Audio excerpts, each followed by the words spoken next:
Ayan na guys, ang apritada. With, alit naman ang bowl mo. Dalawa pa lang itlog to. Ba't mo pinasok sa Mr. Beast? May kanin na yan eh. Ano? Talaga ako. Puta, ang dami palang itlog, tatlo pala. Nakatago lang pala. Ang dami itlog. Ha? Ayun guys, dahil ako'y tamad, dito ako kakain sa bowl. Ayan. Pag-iisahin ko ang aking ulam at kanin. Di ba? Siyempre, hindi mo naman tinakpan to. Ayan.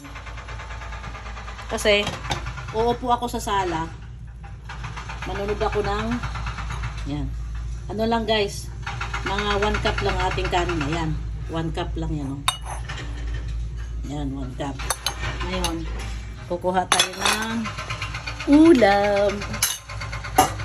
So, kukuha tayo ng 1 egg.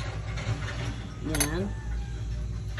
Tapos, ayoko nung ano guys, ayoko masyadong mababoy. Piliin ko lang yung gulay.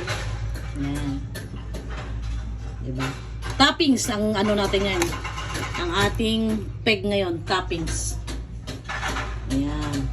So, tama na yan. Kukunti lang yan guys. So, akala nyo marami, kukunti lang yan. So, banatan natin ngayon ng sauce. Sauce pa lang, goods na. Diba? Hindi ako sa lamesa kakain guys. Doon ako sa sala kakain. Kaya bowl ang ginamit ko. Para hawak-hawak ko lang. Okay? Thank you for watching!